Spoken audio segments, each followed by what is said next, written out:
Formula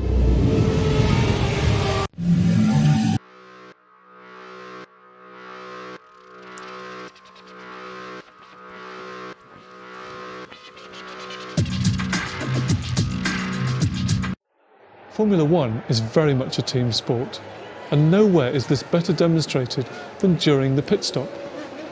More than 20 members of a race team must complete the well-drilled routine to service the car in the shortest possible time.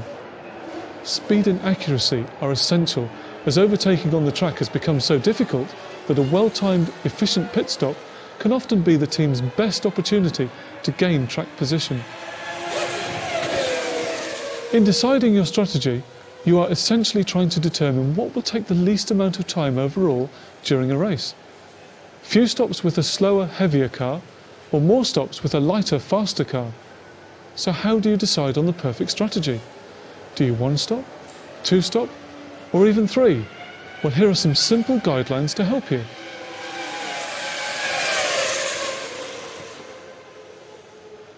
Assuming you're considering a one-stop strategy, ask yourself this question. Can the car carry enough fuel to run to the halfway point in the race? If the answer is no, then you need to look at a two-stop strategy. However, if the answer is yes, then you need to decide if your lap times on a heavy fuel load and one pit stop will be faster overall than your lap times on a lighter fuel load and two pit stops. One stop does not allow pit stop flexibility, but runs less risk as the car is only stationary once. If you find yourself considering two stops, then think about these factors. How much time is spent in the pit lane at this particular circuit? If the time is shorter than normal, you may consider a three-stop strategy. Again, you must decide if your lap times on a two-stop strategy will be faster overall than your lap times on a very light fuel load with three pit stops. Two stops do allow greater flexibility in deciding when to pit. This decision can be affected by unpredictable factors such as traffic and weather. Three stops allow you to run an extremely light car with high levels of grip from the tyres. This strategy works well if you're at the front of the grid and the car can run unhindered by traffic.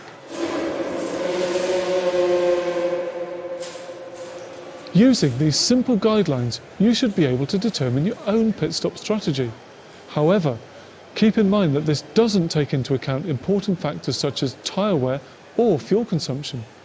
But then, not even the teams who use complex mathematical models can come up with the perfect strategy.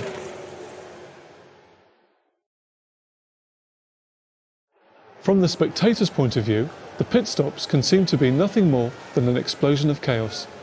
They are in fact a series of well-planned actions carried out by a highly rehearsed team.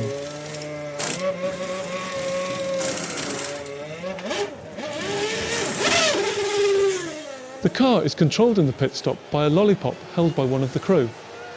Both the crew's and driver's safety is totally in the hands of the lollipop man. Any mistake could cause serious injury. The driver will only respond to commands on the lollipop and ignore any other signal. The lollipop man stands in the fast track of the pit lane and shows the driver where he should pull into the pit stop box. As soon as the car turns in, he jogs to the front of the pit box and places the end of the lollipop onto the car nose with the word brake facing the driver. This is an instruction to the driver to keep his foot on the brake and to prevent the wheels from turning during the wheel change. The front jackman's job is to raise the front of the car and support it while the wheels are changed. Meanwhile, the rear jackman has to follow the car into the box and locate the rear jack onto the lifting point at the back. He must only lift the car after the front of the car has been raised. If he lifts too early, the front jack will not lift the front of the car.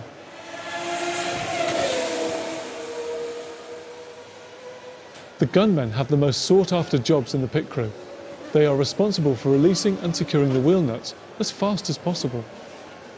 As the car comes to a halt, they follow the wheel in with their guns at the ready and will often be undoing the nut before the car has even come to a stop. Once the nut is free of the axle, the gunman pulls the gun clear of the wheel, allowing the wheel-off man to remove it. The nut remains in the socket of the gun and is retained by magnets. The wheel-on man places the new wheel onto the car and the nut is gunned up tight. The gunman activates the wheel nut retention system and raises his hand to signal to the lollipop man that he has finished. The jackmen watch for this signal. When they see the raised hands of the two nearest wheelmen, they lower the jacks. The refuelling rig is one piece of equipment that is standard between all the teams. 4 crew are required to run it. Starting from inside the pit garage, one man programs the rig with the amount of fuel needed for the stop, whilst another, crouched by the rig, is the dead man handle operator, whose job it is to keep the fuel valve open. In the event of an emergency, this spring-loaded handle would be released, closing the flow of fuel to the car to minimise any fire hazard. 2 men are required to operate the nozzle. One supports the fuel hose, connecting the rig to the nozzle, as this becomes very heavy once the fuel is flowing.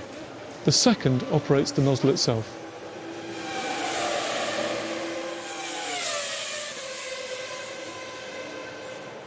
When the lollipop man sees the rear end gunman's hands raised, he twists the lollipop round to show the message, first gear.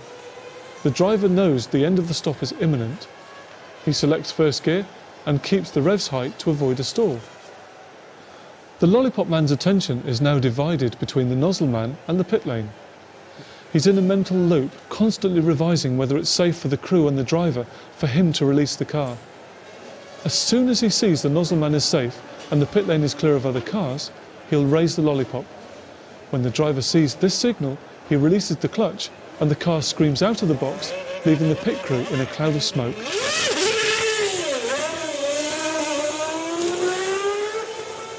As you can see, there's a great deal that happens during even a routine pit stop, and its success depends on the combined efforts of over 20 crew working together to ensure it all goes without a hitch. The pressure on every individual is immense, and one mistake can ruin a driver's race.